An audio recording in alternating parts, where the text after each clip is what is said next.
அம்புலிமாமா மகாபாரதம் 32ஆம் பகுதி. வீமன் விமோசனம். பாண்டவர்கள் ஒரு ஆண்டு காலம் வனவாசம் மேற்கொண்ட பிறகு அருச்சுனன் இந்திரலோகத்திற்கு சென்றான். அவன் அங்கிருந்து திரும்பி வர 5 ஆண்டுகள் பிடித்தன. அவன் வந்த பிறகு மேலும் 4 ஆண்டுகள் அவர்கள் கந்தமாதன பகுதியிலேயே கழித்தார்கள். குபேரனின் அனுமதியுடனும் குபேரன் ஏற்பாடு செய்த யட்சர்களின் உதவியுடனும் தெய்வீகமான அந்த இடங்களின் அழகை மனமாற கண்டுகளித்தார்கள். அவர்களது வனவாசத்தில் 10 ஆண்டுகள் நிறைவடைந்து 11ஆம் ஆண்டு தொடங்கியது. இன்னும் விரைவில் 12 ஆண்டுகள் முழுமையடையும். அதன் பிறகு அவர்கள் அஞ்ஞாதவாசத்தையும் முடித்துவிட்டு கௌரவர்கள் மீது பழி தீர்த்துக் கொள்வார்கள். பழி தீர்த்துக் கொள்ளும் நேரத்திற்காக மிகவும் ஆவலுடன் காத்திருப்பதாக வீமன் தருமரிடம் வெளிப்படையாகவே கூறிவிட்டான். வெளிப்படையாக கூறாவிட்டாலும் அருச்சுனன், நகுலன், சகாதேவன் ஆகியோரும் ஆவலுடனேயே இருந்தார்கள். இந்த விஷயத்தை தருமர் புரிந்துகொண்டு இந்த தெய்வீக பகுதிகளை விட்டு திரும்பிச் செல்ல முடிவு செய்தார். வீமன் நினைத்த உடனேயே கடோத்கசன் தனது சீடர்களுடன் வந்து பாண்டவர்களை விருஷபர்வ முனிவரின் ஆசிரமத்தில் சேர்த்தான். அங்கிருந்து அவர்கள் பத்ரிகாரண்யத்திற்கு வந்து அழகிய அந்த வனத்தில் 1 மாதம் தங்கி கிராத தேசத்தை அடைந்து சுபாகுபுரத்திற்கு வந்து சேர்ந்தார்கள். இந்திரசேனன், விசோகன் முதலான பாண்டவர்களின் சேவகர்கள் ஒரு காலத்தில் அங்கேயே தங்கிவிட்டார்கள்.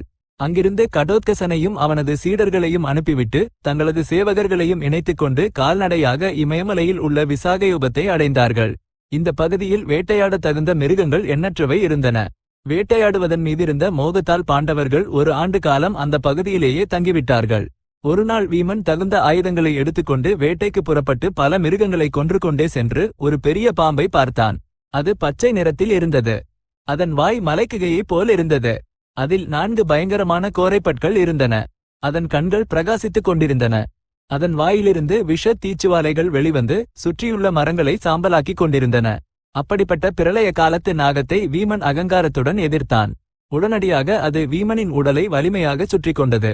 1000 யானைகளின் பலம் கொண்ட வீமன் எவ்வளவு முயன்றும் அதன் பிடியிலிருந்து தப்ப முடியாமல் திகைத்து நின்றான்.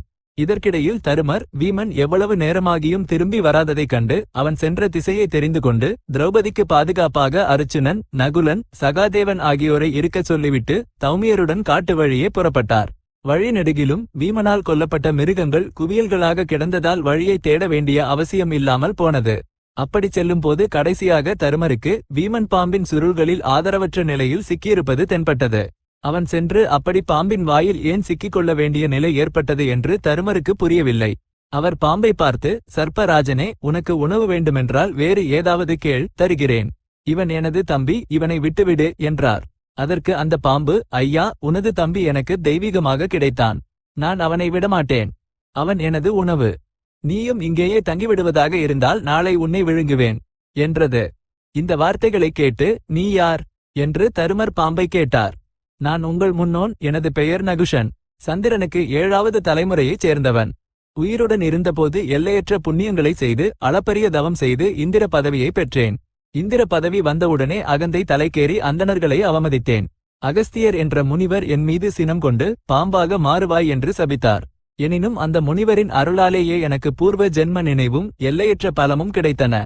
எனது கேள்விகளுக்கு யார் சரியான பதில்களை அளிக்கிறார்களோ அப்போது எனக்கு சாப விமோசனம் கிடைக்கும்படியும் அவரை அருள் புரிந்தார் என்று பாம்பு கூறியது. அப்படியானால் என் சக்திக்கு தகுந்தவாறு மறுமொழிகளை அளிக்கிறேன். உனது கேள்விகளை கேள் என்றார் தருமர். அந்தணன் என்றால் எப்படிப்பட்டவன்? அவன் அறிந்து கொள்ள தகுந்தது எது என்று பாம்பு கேட்டது. எனக்கு தோன்றிய பதிலை சொல்கிறேன். எவனிடம் சத்தியமும் தானமும் பொறுமையும் தவமும் தயவும் கருணையும் இருக்கின்றனவோ அவனே அந்தணன். அவன் அறிந்து கொள்ள தகுந்தது எதுவென்றால் துன்பம் இல்லாததும் இன்பம் இல்லாததுமான பரபிரம்மம் என்றார் தருமர். அரசே, நீ கூறிய குணங்கள் அனைத்தும் ஒரு சூத்திரனிடம் இருந்தால் அவனை அந்தணன் என்று சொல்லலாமா? இன்ப துன்பங்களுக்கு அப்பாற்பட்ட பரபிரம்மம் என்றாயே, இன்ப துன்பங்களுக்கு அப்பாற்பட்டது உலகத்தில் வேறு எதுவும் இல்லையா என்று பாம்பு மீண்டும் கேட்டது. சத்துவாதி குணங்கள் சூத்திரனிடம் இருந்தால் அவன் சூத்திரன் அல்ல. அவை இல்லாதவன் அந்தணனும் அல்ல. நன்னடத்தையே மிகச் சிறந்தது. குளிருக்கும் வெப்பத்திற்கும் நடுவில் வேறு எதுவும் இல்லாதது போல இன்ப துன்பங்களுக்கு மாறுபட்டதும் உலகத்தில் வேறு எதுவும் இல்லை. அப்படிப்பட்ட இரட்டைகளுக்கு அப்பாற்பட்டது பரபிரம்மம் ஒன்று மட்டுமே என்று கருதுகிறேன் என்றார் தருமர். நன்னடத்தையே மிகச் சிறந்தது என்றாயே, நன்னடத்தையினாலேயே எவரும் அந்தணராகிவிட முடியும் என்றால் வர்ணாசிரமங்களின் அமைப்பு வீண்தானே என்று பாம்பு கேட்டது. அதற்கு தருமர், பேசுவதும் பிறப்பதும் இறப்பதும் குழந்தைகளை பெற்றெடுப்பதும் எல்லா மனிதர்களுக்கும் சமமே. ஆயினும் முற்காலத்தில் எதிர்பாராத விதமாக ஜாதி கலப்பு ஏற்பட்ட காரணத்தால் வர்ணப்பாகுபாடு அவசியமானது. அதுவன்றி வேதங்களை அறிந்தவர்களுக்கு நன்னடத்தையே முதன்மையானது. அந்தண பெண்ணுக்கு பிறந்தவன் வேத சமஸ்காரம் பெறும் வரை சூத்திரனுக்கு நிகரானவனே. அதன் பிறகு அவன் சத்துவாதி குணங்களை வளர்த்து கொண்டு அந்தணனாகிறான். அப்படிப்பட்ட குணங்கள் கொண்ட சூத்திரன் சச்சூத்திரன் என்று சுவாயம்புவமனு முற்காலத்தில் கூறியுள்ளார் என்றார். அப்போது பாம்பு, உனது பதில்களால் மகிழ்ந்தேன். உனது தம்பியை நான் விழுங்க மாட்டேன் என்று கூறி சாபம் நீங்கி முந்தைய நகுஷ உருவத்தை பெற்றது. அதற்குள் சொர்க்கத்திலிருந்து விமானம் வர நகுஷன் அதில் ஏறி சொர்க்கத்திற்கு சென்றுவிட்டான். அதன் பிறகு தருமர் வீமனை அழைத்துக் கொண்டு தௌமியருடன் தங்கள் பர்ணசாலைக்கு திரும்பி வந்து மற்றவர்களுக்கு நடந்ததை கூறினார். வீமனுக்கு இந்த துணிச்சல் எப்படி வந்தது? தருமர் எவ்வளவு ஞானி என்று அனைவரும் ஆச்சரியப்பட்டார்கள். பாண்டவர்கள் மழைக்காலம் முடியும் வரை துவைத வனத்திலேயே தங்கி தங்களுடனிருந்த அந்தணர்களையும் பரிவாரங்களையும் அழைத்துக் கொண்டு புறப்பட்டு காமியக வனத்தை சென்றடைந்தார்கள். அங்குள்ள முனிவர்கள் அவர்களை நன்றாக ஆதரித்தார்கள். இதற்கிடையில் பாண்டவர்களை பார்க்க சத்தியபாமாவுடன் கிருஷ்ணன் அவர்கள் இருந்த இடத்திற்கு வந்தான். அவன் பாண்டவர்கள் அனைவரும் கேட்டுக்கொண்டிருக்க தருமரிடம், அரசே, நீ இவ்வளவு காலம் காடுகளில் வாழ்ந்தும் காட்டு தர்மங்களை கடைபிடிக்காமல் ராஜ தர்மத்தை நிலைநிறுத்தினாய். தர்மராஜா என்ற பெயர் உனக்கு சார்த்தகமாகியுள்ளது. உங்களின் நிபந்தனை காலம் முடிந்தவுடனே உனது எதிரிகளை யமனிடம் அனுப்ப நாங்கள் அனைவரும் துணையாக வருவோம். நீ வைபவமாக ராஜ்யம் ஆழ்வாய் என்பது உறுதி என்று கூறிவிட்டு திரௌபதியிடம், பாஞ்சாலி, துரியோதனன் முதலானவர்களுக்கு காலம் நெருங்கிவிட்டது. உனது குழந்தைகளை சுபத்திரை நன்றாக பார்த்துக் கொள்கிறாள். பிரத்யும்னன் அவர்களுக்கு வில்வித்தை கற்பிக்கிறான் என்றான்.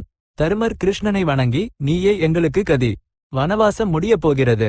உனது கருணையால் அஞ்ஞாதவாசத்தையும் பூர்த்தி செய்துவிட்டோம் என்றால் அதன் பிறகு நாங்கள் என்ன செய்ய வேண்டும் என்று நீயே ஆணையிடுவாய் என்றார். கிருஷ்ணன் பாண்டவர்களிடம் இருக்கும்போதே அங்கு மார்க்கண்டேயர் வந்தார்.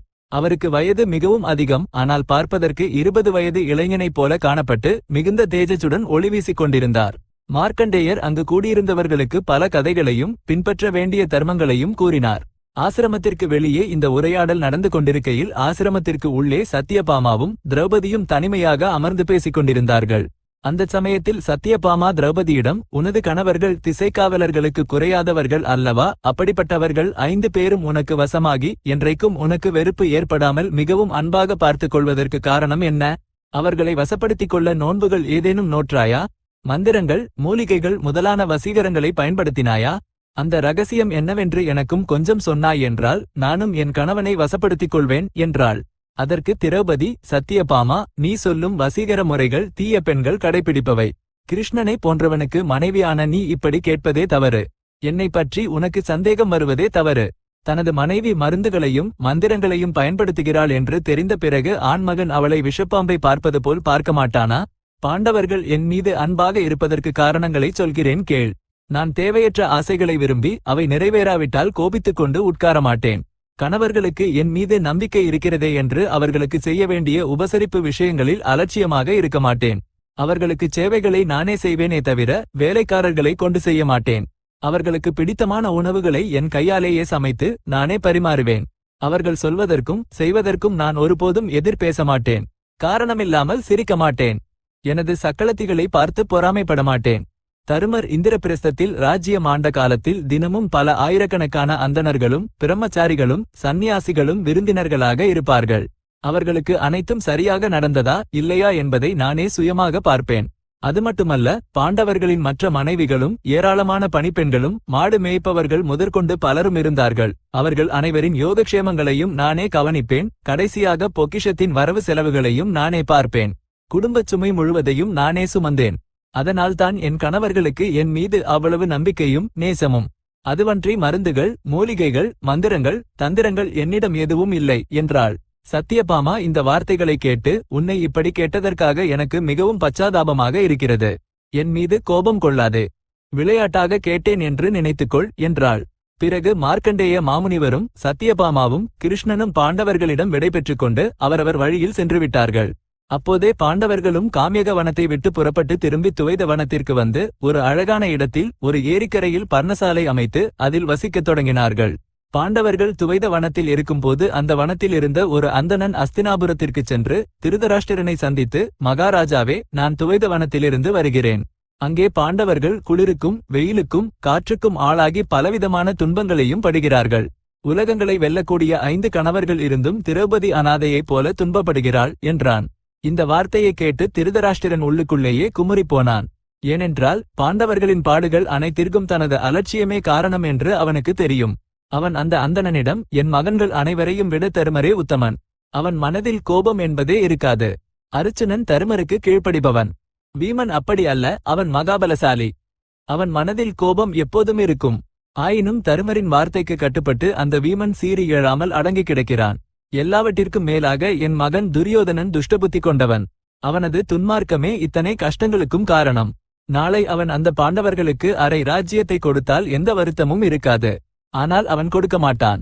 அது அவனது சுபாவத்திற்கு விரோதமானது என்று கூறியவாறே பெரிதாக பெருமூச்சு விட்டான். அம்புலிமாமா மகாபாரதம் 32ஆம் பகுதி சம்பூர்ணம். இப்போதைக்கு ஸ்வஸ்தி.